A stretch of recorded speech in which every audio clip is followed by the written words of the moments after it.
chipping ball. Hawkins couldn't get on it. It's ours. Handball back to Corey. Corey sees the pod. Low ball, not his specialty, the pod. Smits. Handball over the top. Here's Duncan. Avoided the tackle by going low. Back to Mackie. Gee, all the defenders pressing up, looking for goals at this stage. Lotting it in there, trying to hunt one down as well. Biggie Varn, it's been brave getting out there. Soccer off the ground. And goal umpire Jason Venkatsayariya says a minor score. I can't wait for Friday night footy coming up to start round 7. And the Cats and the Bombers will be undefeated going into it. Lingy, that has got just blockbuster written all over it. Oh, hasn't it, Das? I'm looking forward to that one. Two really good teams playing great footy this year. That will be a beauty. And, of course, there's a little bit extra. Bomber Thompson, of course, in the Essendon coaching box these days. And you'll go in your shell for that one as well, will you, Lingy? There's Rewald off hands. Tigers, Jakey King is going to run in and tip a goal. And Jakey's got 4 tonight. We've got to see the push-up King get a little bag of 4. He's worked hard. 20 disposals for Jake and gives everything he's got.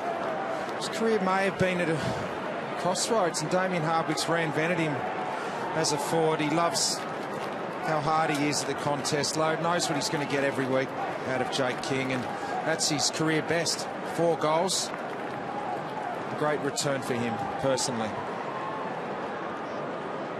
Well, Jakey King kicks his 4th goal, and no wonder his coach loves him. He's a smaller, muscled up version of Damien Hardwick himself, isn't he? Yeah, he just loves the way Jake goes about it. Gives everything. Just a great clubman. Ivana's still out there battling on. Ball over the top, and Selwood. You're not supposed to be able to do that when you're at the Blitz. And you've only played about 10 games of footy in your whole life. This is his 6th AFL game, but before that, we know his story. 3,000-metre steeplechaser, but he's run out of the centre and punched a footy on the lead, straight down the throat of the skipper. Sensational. Maybe missed the target in front there, pass. By giving you the benefit of the doubt, am I? Got the longer one over the back. The Cats offline here, Selwood. You're a negative individual. No, I'm not. I mean, you give him some sort of benefit of the doubt in his 6th game. You put everyone in your category, Das, because you're a big tall man yourself, that everyone takes as long as you did to adapt, and Blitzars has done that. Reminded me a bit of myself, actually storming out of the centre. Stokes. Ozzy Adley going backwards to find Enright. Enright again knocking up, getting possessions here. 24 tonight. Just a champion player. Showing any signs of dropping off in his output either. Not flustered there by the play on call, just stopped and popped and took his time, although turning it over. Ivan to Floston.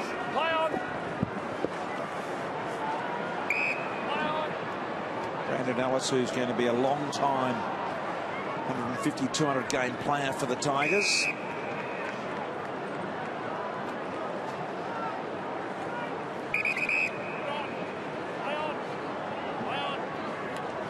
So the crowd hushed here at the moment. Cats will remain undefeated. 250 games for Corey Enright, the 10th Cat to achieve that. Outstanding effort, Martin now. What do the Tigers need to find, you think, Das, to get into that next group of, say, 6th, 7th, 8th positions? Well, the good news is, Bristol, there's their next 4 games to come. Port Adelaide at home. They play Melbourne as well, sorry, away. Melbourne at home, Essendon at home, and the West Coast Eagles. So there's an opportunity, I reckon, to win 2, 3 of those games, get themselves back on track. To me, it's just the small discipline things that didn't spoil on the defensive goal line at the right time. They gave away a 50-metre penalty that you shouldn't give away.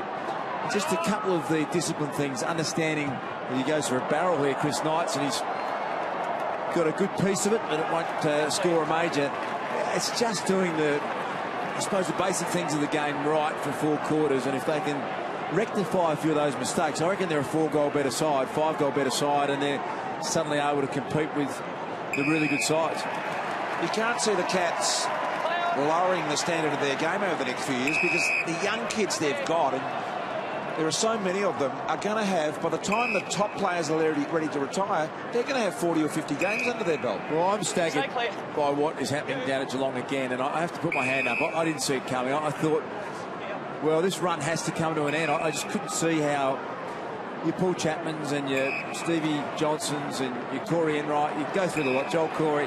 How do you stay up for so many years?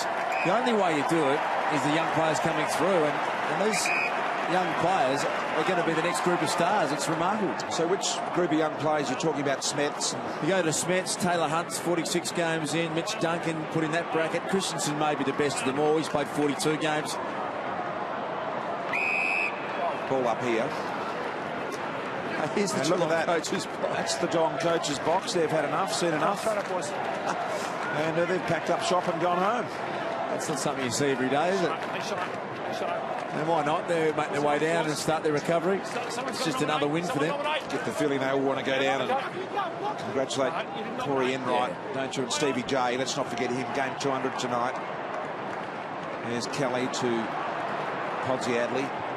And just straighten up on his left. A long ball. Here's Blitzars.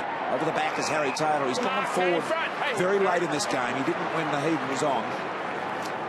Yeah, we're just reeling through the young stars of the Cats. And Stevie Motlop's another one, Hall and Smith. And Blitzarves tonight, I might be getting excited, but how hard is it to find a young ruckman? And I've got another one. There it is, the Cats, undefeated in the competition, have won 6 in a row. Outstanding effort.